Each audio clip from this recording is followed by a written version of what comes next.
Exercise 9.3 8th question. ಇನ್ನೇನ್ ಕೊಟ್ಟಿದ್ದಾರೆ ನೋಡ್ರಿ, if non parallel sides of a trapezium are equal. Okay, ಅಲ್ಲಿ trapezium ಕೊಟ್ಟಿದ್ದಾರೆ. ಫಸ್ಟ್ ಟ್ರೆಪಿಸಿಯಂ ಬರೆದು ಬಿಡ್ತೀನಿ. ಓಕೆ,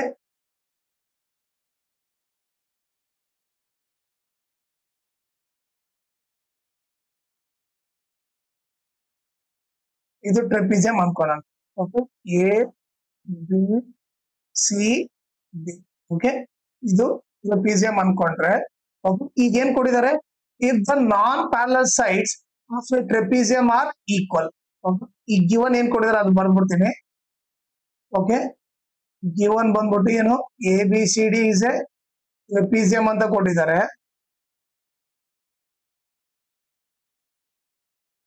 ಆಮೇಲೆ ಅದರಲ್ಲಿ ಏನ್ ಕೊಟ್ಟಿದ್ದಾರೆ ನೋಡ್ರಿ, ನಾನ್ ಪ್ಯಾರಲಲ್ ಸೈಡ್ಸ್ ಅಂತ. Non parallel sides are equal ಅಂತ ಕೊಟ್ಟಿದ್ದಾರೆ. ಓಕೆ, ಇಲ್ಲಿ ಪ್ಯಾರಲಲ್ ಆದ ಟ್ರೆಪಿಸಿಯಂ ಅಲ್ಲಿ ಓಕೆ ಎ ಬಿ ಮತ್ತೆ ಸಿ ಡಿ ಪ್ಯಾರಲಲ್. ಓಕೆ, ಇನ್ನೇನ್ ಬರೀಬಹುದು, A B parallel to A C ಅಂತ ಕೊಟ್ಟಿದ್ದಾರೆ. ಟ್ರೆಪಿಸಿಯಂ ಅಲ್ಲಿ ಒಂದ್ ಅಪೋಸಿಟ್ ಸೈಡ್ ಮಾತ್ರ ಪ್ಯಾರಲಲ್ ಇರ್ತದೆ. ಇನ್ನು ಯಾವ್ದು ನಾನ್ ಪ್ಯಾರಲಲ್ ಇದೆ ಅಲ್ಲ, ಅವ್ರಿಬ್ರು ಈಕ್ವಲ್ ಅಂತ ಕೊಟ್ಟಿದ್ದಾರೆ. ನಾನ್ ಪ್ಯಾರಲಲ್ ಇರೋದು ಈಕ್ವಲ್. ಸೊ ಏನ್ ಕೊಟ್ಟಿದ್ದಾರೆ ಅವರು, A D is equal to B C ಅಂತ ಕೊಟ್ಟಿದ್ದಾರೆ. ಇದು ಬಂದು ಗಿವನ್. ಓಕೆ, ಈಗ ನಾವೇನ್ ಪ್ರೂವ್ ಮಾಡ್ಬೇಕು, ಪ್ರೂವ್ ಬಂದ್ಬಿಟ್ಟು ಓಕೆ ಟು ಪ್ರೂವ್ ಬಂದ್ಬಿಟ್ಟು A B C D is cyclic ಅಂತ ಪ್ರೂವ್ ಮಾಡ್ಬೇಕು. ಓಕೆ, ಸೈಕ್ಲಿಕ್ ಅಂದ್ರೆ ನಥಿಂಗ್ ಬಟ್ ಏನು, ಅಪೋಸಿಟ್ ಆಂಗಲ್ ಸೇರಿದ್ರೆ 180 ಡಿಗ್ರಿ ಅಂತ ಪ್ರೂವ್ ಮಾಡ್ಬೇಕು. ಓಕೆ, ಇವರಿಬ್ರು ಐದರ್ ನೀವು angle A plus angle C is equal to 180 degree ಆದ್ರೂ ಪ್ರೂವ್ ಮಾಡ್ರಿ, or angle B plus angle D, angle B plus angle D is equal to 180. ಇವ್ರ ಎರಡರಲ್ಲಿ ಯಾವ್ದಾದ್ರು ಅಪೋಸಿಟ್ ಆಂಗಲ್ ಸೇರಿದ್ರೆ 180 ಅಂತ ಪ್ರೂವ್ ಮಾಡ್ಬಿಟ್ರೆ ಸೈಕ್ಲಿಕ್ ಪ್ರೂವ್ ಆದಂಗೆ. ಓಕೆನಾ, ಸೊ ಅದನ್ನ ಪ್ರೂವ್ ಮಾಡ್ಬೇಕು. ಈಗ ನೆಕ್ಸ್ಟ್ ಈ ಕನ್ಸ್ಟ್ರಕ್ಷನ್ ಏನ್ ಬರೀಬೇಕು ನೋಡ್ರಿ. ಇದು ಕನ್ಸ್ಟ್ರಕ್ಷನ್ ಡ್ರಾ ಮಾಡೋಣ. ಕನ್ಸ್ಟ್ರಕ್ಷನ್ ಅಂದ್ರೆ first draw AM perpendicular to DC. Okay, ಇದು ನೋಡಿ ನಾನು ಡಾಟೆಡ್ ಲೈನ್ ಇಂದ ಮಾಡ್ತೀನಿ. AM perpendicular to DC. Okay, ಇದೊಂದು ಹಾಕಿದೆ.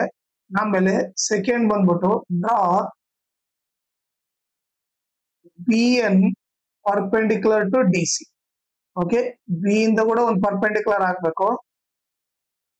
ಓಕೆ, ಸೊ ಅದು ಬಂದ್ಬಿಟ್ಟು BN ಅಂತ ತಗೋ, BN perpendicular to DC. Okay, ಈ ಕನ್ಸ್ಟ್ರಕ್ಷನ್ ಡ್ರಾ ಮಾಡ್ವಿ. ಈಗ ಪ್ರೂಫ್ ಮಾಡೋಣ. ಓಕೆ, ಓಕೆ, ಈಗ ಯಾವ ಟ್ರಯಾಂಗಲ್ ತಗೊಂತೀನಿ ನೋಡ್ರಿ, ಇದೊಂದು ಟ್ರಯಾಂಗಲ್ ತಗೊಂತೀನಿ, ಆಮೇಲೆ ಇದೊಂದು ಟ್ರಯಾಂಗಲ್ ತಗೊಂತೀನಿ. ಓಕೆ, ಸೊ ಯಾವ triangle, in triangle AMD. Okay, in triangle BNC. Okay, ಇವೆರಡು ಟ್ರಯಾಂಗಲ್ ತಗೊಂಡೆ. ಓಕೆನಾ, ಈಗ ನೀವು ನೋಡಿದ್ರೆ ಈಗ ನೋಡಿದ್ರೆ ಇದು 90 ಡಿಗ್ರಿ ಇದೆ, ಇದು 90 ಡಿಗ್ರಿ ಇದೆ. ಸೊ ನಾನೇನ್ ಬರಿಬಹುದು ಇವಾಗ, ಇಲ್ಲಿ ಬರಿತೀನಿ. Okay, angle AMD is equal to angle BNC is equal to 90 degree. ಇದು ಎಲ್ಲಿಂದ ಬಂತು, ಬೈ ಕನ್ಸ್ಟ್ರಕ್ಷನ್ ಇಂದ ಬಂತು. ಓಕೆ, ನಾವು ಕನ್ಸ್ಟ್ರಕ್ಷನ್ 90 ಡಿಗ್ರಿ ಅಂತ ನಾವೇ ತಗೊಂಡಿವಿ. ಓಕೆ, ನೆಕ್ಸ್ಟ್ ಈಗ ನೀವು ನೋಡ್ರಿ ಈ ಟ್ರಯಾಂಗಲ್ ಅಲ್ಲಿ ಓಕೆ ಈ ಗ್ರೀನ್ ಇಂದ ಮಾಡ್ತೀನಿ ನೋಡ್ರಿ, AD ಎಷ್ಟು ಇದೆನೋ BC ಕೂಡ ಅಷ್ಟೇ ಇದೆ, ಅವರೇ ಕೊಟ್ಟಿದ್ದಾರೆ. ಸೊ ಅದನ್ನ ಬರ್ದ್ಬಿಡೋಣ ಇಲ್ಲಿ. ಓಕೆ, ಏನು AD is equal to BC,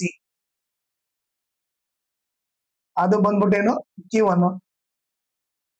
okay, ಈಗ ಇನ್ನೊಂದು ನೋಡ್ರಲ್ಲಿ, ಇನ್ನೊಂದು ನೀವು ನೋಡಿದ್ರೆ ನಾನೀಗ ಎಕ್ಸಾಂಪಲ್ ಅನ್ಕೊಳ್ರಿ, ಎರಡು ಪ್ಯಾರಲಲ್ ಲೈನ್ ಇದ್ರೆ ಓಕೆ, ಎರಡು ಪ್ಯಾರಲಲ್ ಲೈನ್ ಇದ್ರೆ ಈಗ ನಾನು ಈ ಪರ್ಪೆಂಡಿಕ್ಯುಲರ್ ಡಿಸ್ಟೆನ್ಸ್ ಓಕೆ ಇದು 2 ಸೆಂಟಿಮೀಟರ್ ಇದ್ರೆ ಓಕೆ, ನಾನು ಏನಾದ್ರೂ ಈ ಲೈನ್ ಹಾಕಿ ಇನ್ನೊಂದು ಲೈನ್ ಇಲ್ಲ ಆದ್ರೂ ಇದ್ರ ಲೆಂತ್ ಕೂಡ 2 ಸೆಂಟಿಮೀಟರ್ ಇರ್ತದೆ.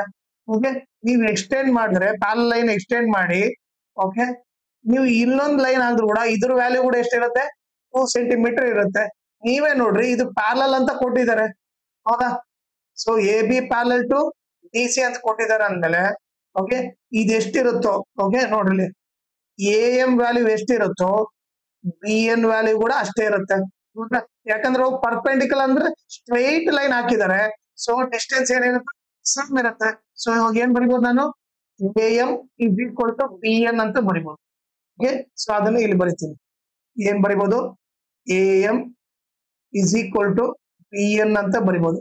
ಇಲ್ಲಿ ರೀಸನ್ ನೋಡಿದ್ರೆ perpendicular distance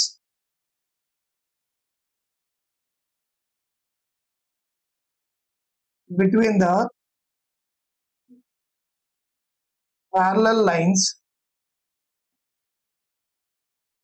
are equal ಅಂತ ಬರೀಬಹುದು. ಓಕೆ, ಈಗ ನಾವು ನೋಡ್ರಿ ಯಾವ ರೂಲ್ ತಗೋಬೇಕು ನೋಡ್ರಿ. ಓಕೆ, ಈಗ ನಾವ್ ಏನ್ ಯೂಸ್ ಮಾಡಿ, ಒಂದು 90 ಡಿಗ್ರಿ ತಗೊಂಡಿವಿ, ರೈಟ್ ಆಂಗಲ್ ಆಯ್ತು. ಇದೇನಾಯ್ತು, 90 ಡಿಗ್ರಿ ತಗೊಂಡ್ರೆ ರೈಟ್ ಆಂಗಲ್ ಆಯ್ತು. ಒಂದು AD ಬಂದ್ಬಿಟ್ಟು ಇದು 90 ಡಿಗ್ರಿ, 90 ಡಿಗ್ರಿ ಅಪೋಸಿಟ್ ಇರೋದು ಏನಾಗುತ್ತೆ, ಹೈಪೋಟೆನಸ್. ಇದು 90 ಡಿಗ್ರಿ, 90 ಡಿಗ್ರಿ ಅಪೋಸಿಟ್ ಇರೋದು ಏನಾಗುತ್ತೆ, ಹೈಪೋಟೆನಸ್ ಆಗುತ್ತೆ. ಸೊ ಇದು ತಗೊಂಡ್ರದೇನು ಹೈಪೋಟೆನಸ್. ಇಲ್ಲಿ AM is equal to BN ಏನಾದ ನಥಿಂಗ್ ಸೈಡ್. ಸೊ ಏನ್ ಬರ್ತೀವಿ, ಸೈಡ್. ಸೊ ಯಾವ ರೂಲ್ ಆಯ್ತು, RHS ರೂಲ್ ಆಯ್ತು. ಸೊ ನಾವ್ ಅದಕ್ಕೆ ಏನ್ ಬರಿಬೇಕು ಇಲ್ಲಿ, ಇವಾಗ ನಾವ್ ಇಲ್ಲಿ ಏನ್ ಬರಿತೀವಿ ಅಂತಂದ್ರೆ triangle AMD congruent to triangle BNC. Okay, ಯಾವ ರೂಲ್ ಇಂದ ಅಂದ್ರೆ RHS ಕಾಂಗ್ರೆನ್ಸಿ ರೂಲ್ ಇಂದ.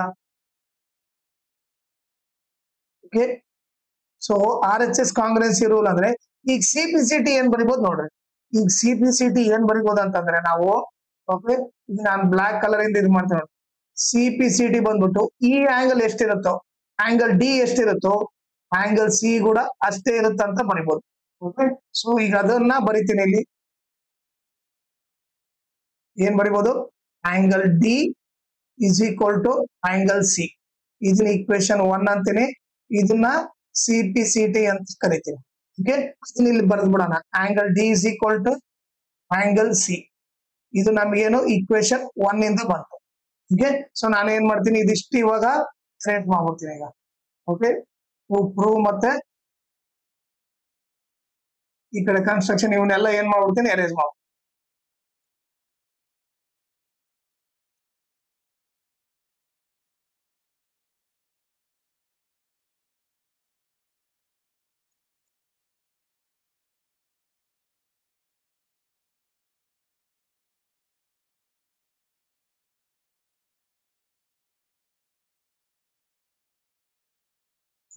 ಸೊ ಬೇಕಿದ್ರೆ ಟು ಪ್ರೂವ್ ಇಲ್ಲಿ ಬರ್ದಿರ್ತೀನಿ.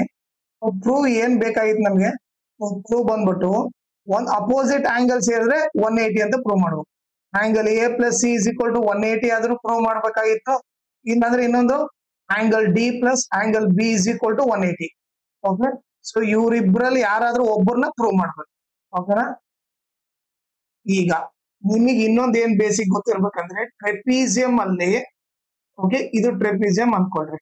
ಓಕೆ, ನಾನು ಇದನ್ನ ಎಕ್ಸ್ಟೆಂಡ್ ಮಾಡಿದ್ರೆ, ಓಕೆ, ಇದು ಪ್ಯಾರಲಲ್ ಲೈನ್ ಆಯ್ತು, ಹೌದಾ. ಓಕೆ, ಒಂದ್ ಸೈಡ್ ಮಾತ್ರ ಪ್ಯಾರಲಲ್ ಇರ್ತದೆ. ಈಗ ಪ್ಯಾರಲಲ್ ಅಂದ್ರೆ ಈ ಲೈನ್ ಏನಾಗುತ್ತೆ, ಈ ಲೈನ್ ಬಂದ್ಬಿಟ್ಟು ನಾನು ಈ ಗ್ರೀನ್ ಕಲರ್ ಇಂದ ಡ್ರಾ ಮಾಡ್ತೀನಿ ನೋಡ್ರಿ. ಇದು ಬಂದ್ಬಿಟ್ಟು ಏನಾಗುತ್ತೆ, ಟ್ರಾನ್ಸ್ವರ್ಸಲ್ ಆಗುತ್ತೆ. ಓಕೆ, ಇದನ್ನ ನೀವು ಎಕ್ಸ್ಟೆಂಡ್ ಮಾಡೋ ನಥಿಂಗ್ ಬಟ್ ಏನಾಯ್ತು, ಟ್ರಾನ್ಸ್ವರ್ಸಲ್ ಆಯ್ತು. ಟ್ರಾನ್ಸ್ವರ್ಸಲ್ ಅಲ್ಲಿ ಇಂಟೀರಿಯರ್ ಆಂಗಲ್ಸ್ ಆಡ್ ಮಾಡಿದ್ರೆ, ಸೇಮ್ ಸೈಡ್ ಇರೋ ಇಂಟೀರಿಯರ್ ಆಂಗಲ್ ಆಡ್ ಮಾಡಿದ್ರೆ, ಅನ್ಕೊಂಡು ಇದು A ಇದು B ಇದ್ರೆ ಇವರಿಬ್ಬರು ಸೇರಿದ್ರೆ 180 ಡಿಗ್ರಿ ಇರುತ್ತೆ. ಓಕೆ, ಇದು ಪ್ರಾಪರ್ಟಿ ಏನು, ಇದು ಎರಡು ಪ್ಯಾರಲಲ್ ಲೈನ್ ಇದ್ದಾಗ ಈ ಲೈನ್ ಏನಾಗುತ್ತೆ, ಟ್ರಾನ್ಸ್ವರ್ಸಲ್ ಆಗುತ್ತೆ. ಸಮ್ ಆಫ್ ಇಂಟೀರಿಯರ್ ಆಂಗಲ್ ಅಂದ same side of transversal. Same side ಅಲ್ಲಿ ಇಂಟೀರಿಯರ್ ಆಂಗಲ್ ಆಡ್ ಮಾಡಿದ್ರೆ 180 ಇರುತ್ತೆ. ಅದೇ ರೀತಿ ನೋಡಿದ್ರೆ ಇಲ್ಲಿ ಇದೇನಾಗುತ್ತೆ, AD ಬಂದ್ಬಿಟ್ಟು ಟ್ರಾನ್ಸ್ವರ್ಸಲ್ ಆಗುತ್ತೆ. ಸೊ ಇಲ್ಲಿ ಬರಿತೀವಿ, here AD is transversal. Okay, transversal ಇದ್ರೆ ಏನಂತ ಬರಿಬಹುದು ನಾನು ಇವಾಗ, ಟ್ರಾನ್ಸ್ವರ್ಸಲ್ ಅಂದ್ರೆ ಇಂಟೀರಿಯರ್ ಆಂಗಲ್, ಈ ಆಂಗಲ್ ಪ್ಲಸ್ ಈ ಆಂಗಲ್ ಅಂದ್ರೆ A ಮತ್ತೆ D ಸೇರಿದ್ರೆ ಎಷ್ಟಿರುತ್ತೆ, 180 ಇರುತ್ತೆ. A plus angle D is equal to 180 degree. Reason ಏನು, sum of interior angles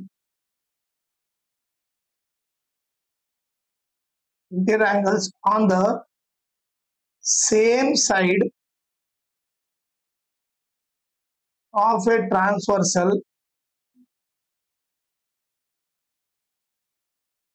is 180 degree. Okay, so ಇವ್ರಿಬ್ಬರನ್ನ ಆಡ್ ಮಾಡೋ 180 ಡಿಗ್ರಿ ಬರುತ್ತಂತ ಗೊತ್ತಾಯ್ತು ಪ್ರಾಪರ್ಟಿಯಿಂದ. ಈಗ ನಮಗೇನ್ ಗೊತ್ತು ನೋಡ್ರಿ ಇಲ್ಲಿ, ನಮ್ಗೆ ಈಕ್ವೇಶನ್ 1 ಇಂದ ಏನ್ ಬಂತು, ಸಿ ಇದ್ದಲ್ಲಿ ಏನ್ ಬರಿಬಹುದು, ನಾನು ಸಿ ಅಂತ ಬರಿಬಹುದು. ಸೊ ನಾನೇನ್ ಮಾಡ್ತೀನಿ, ಆಂಗಲ್ ಎ ಪ್ಲಸ್ ಬಿ ಇದ್ದಲ್ಲಿ ಏನ್ ಬರಿತೀನಿ, ಸಿ ಬರಿತೀನಿ. ಓಕೆ, ಇದು ನಾನು ಈಕ್ವೇಶನ್ 2 ಅಂತೀನಿ. ನೀವೇ ನೋಡ್ರಿ, ನಾವು ಟು ಪ್ರೂವ್ ಏನ್ ಮಾಡೋಕಾಯ್ತು, A plus C is equal to 180. ಅದನ್ನ 1 ಪ್ರೂವ್ ಮಾಡೋಕಾಯ್ತು, ಅದನ್ನ ಪ್ರೂವ್ ಮಾಡಿದ್ವಿ. ಇನ್ ಲಾಸ್ಟಿಗೆ ಬೇಕಾದ್ರೆ ನೀವು ಸ್ಟೇಟ್ಮೆಂಟ್ ಬರೀರಿ ಏನಂತಂದ್ರೆ, since sum of interior opposite angles is 180 degree. Okay, sum of opposite angle ನೀವು ನೋಡ್ರಿ, angle A plus angle C ಬಂದ್ಬಿಟ್ಟು ಇವರಿಬ್ಬರು ಸೇರಿದ್ರೆ 180 ಡಿಗ್ರಿ ಇರೋದ್ರಿಂದ ನಾವೇನ್ ಬರಿಬಹುದು, ABCD is cyclic ಅಂತ ಬರ್ಬೋದು. ಓಕೆ, ಅಪೋಸಿಟ್ ಆಂಗಲ್ ಸೇರಿ 180 ಡಿಗ್ರಿ, ಅದನ್ನ ಏನಂತ ಕರಿಬಹುದು, ಸೈಕ್ಲಿಕ್ ಅಂತ ಕರೆದ್ಬಿಡ್ಬೋದು. ಸೊ ನಾವ್ ಅದನ್ನ ಏನ್ ಪ್ರೂವ್ ಮಾಡೋಕಾಯ್ತು, prove that it is cyclic ಅಂತ ಪ್ರೂವ್ ಮಾಡಂದಿದ್ರು, ನಾವು ಅದನ್ನ ಮಾಡಿದ್ವಿ. ಆಮೇಲೆ ಇದ್ರ ಜೊತೆಗೆ ಇನ್ನೊಂದು ಇಂಪಾರ್ಟೆಂಟ್ ಥಿಂಗ್ ಏನಂದ್ರೆ, ಈ ವಿಡಿಯೋ ಡಿಸ್ಕ್ರಿಪ್ಷನ್ ಅಲ್ಲಿ ನಾನು ನಿಮಗೆ ನನ್ನ ಇನ್ಸ್ಟಾಗ್ರಾಮ್ ಚಾನಲ್ ಲಿಂಕು ಮತ್ತೆ ಟೆಲಿಗ್ರಾಮ್ ಚಾನಲ್ ಲಿಂಕು, ಇದ್ರ ಜೊತೆಗೆ ಸರ್ಕಲ್ಸ್ ಫುಲ್ ಲೆಸನ್ ಲಿಂಕ್ ಹಾಕಿದ್ದೀನಿ. ಓಕೆ, ಅದನ್ನ ನೀವು ರೆಫರ್ ಮಾಡ್ರಿ. ಆಮೇಲೆ ಅದ್ರ ಜೊತೆಗೆ ನೀವು ಇನ್ಸ್ಟಾಗ್ರಾಮ್ ಮತ್ತೆ ಟೆಲಿಗ್ರಾಮ್ ಚಾನಲ್ ಜಾಯಿನ್ ಆಗೋದ್ರಿಂದ ಅಡ್ವಾಂಟೇಜ್ ಏನಂದ್ರೆ, ನಿಮಗೆ ಏನಾದ್ರೂ ಡೌಟ್ ಇದ್ರೆ ನೀವು 1 to 1 ಮೆಸೇಜ್ ಮಾಡ್ಬಿಟ್ಟು ಆ ಡೌಟ್ ನ ನೀವು ಕ್ಲಾರಿಫೈ ಮಾಡ್ಬೋದು. ಆಮೇಲೆ ಲೈಕ್ ನಿಮಗೆ ಅಪ್ಡೇಟ್ ಸಿಗ್ತಾ ಇರುತ್ತೆ, ಲೈಕ್ ಕ್ವಶನ್ ಪೇಪರ್ ಏನಾದ್ರು ಸಾಲ್ವ್ ಮಾಡಿರೋದು, ನೋಟ್ಸ್ ಕೊಟ್ಟಿರೋದು, ಅದ್ರ ಅಪ್ಡೇಟ್ ನಿಮಗೆ ಸಿಗ್ತಾನೆ ಇರುತ್ತೆ. ಸೊ ಅದಕ್ಕೋಸ್ಕರ ಇನ್ಸ್ಟಾಗ್ರಾಮ್ ಮತ್ತೆ ಟೆಲಿಗ್ರಾಮ್ ಚಾನಲ್ ನ ಜಾಯಿನ್ ಮಾಡಿ.